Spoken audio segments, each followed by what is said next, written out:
আসসালামু আলাইকুম। কিচেনের বিড়িতে আপনাদের সবাইকে স্বাগতম। আশা রাখছি আল্লাহ তাআলার অশেষ রহমত নিয়ে সবাই ভালো ও সুস্থ আছেন। আজকে আপনাদের সাথে শেয়ার করব দই চিড়া এবং মিক্সড ফ্রুট দিয়ে বানানো একটি মজাদার ডেজার্ট রেসিপি।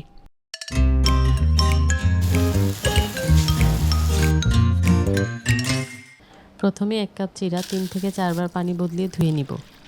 ধুয়ে নেওয়ার পর একপাশে রেখে দিব পানি ঝরার জন্য। আমি আমার রেসিপির জন্য আমার পছন্দের ৩ ধরনের ফ্রুটস নিয়েছি।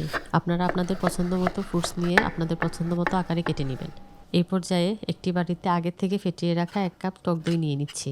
এই ডেজার্টের জন্য এখানে আমি ৩ টেবিল চামচ স্ট্রবেরি জ্যাম ব্যবহার করছি। আপনাদের স্বাদ অনুযায়ী বাড়িয়ে কমিয়ে নেবেন। দইয়ের সাথে স্ট্রবেরি জ্যামটাকে ভালোভাবে মিশিয়ে নিতে হবে। চিড়া আগের থেকে ধুয়ে রাখার কারণে বেশ ঝরঝরে এবং ফ্লাফি হয়ে গিয়েছে। চিড়াগুলো দইয়ের উপর সমানভাবে ছড়িয়ে দিব। খেয়াল রাখবেন চিড়াগুলো যাতে ভেঙে না যায়। যতটা সম্ভব আলতো হাতে ছড়িয়ে দিবেন। এবার আগের থেকে কেটে রাখা স্ট্রবেরি, আম এবং ব্লুবেরিগুলো চিড়ার উপরে আমি আমার পছন্দ মতো সাজিয়ে দিচ্ছি। আপনারা আপনাদের পছন্দ মতো সাজিয়ে নিতে পারেন। এটা আমার অনেক পছন্দের খাবারগুলোর মধ্যে একটি। আপনারা অবশ্যই ট্রাই করবেন। কেমন লাগলো আমার এই আজকের রেসিপিটি? কমেন্টে জানানোর অনুরোধ রইল। পরিবারের সকলকে নিয়ে অনেক ভালো ও সুস্থ থাকার আশা ব্যক্ত করে আমি আজকের মতো এখানেই বিদায় নিচ্ছি। আল্লাহ হাফেজ।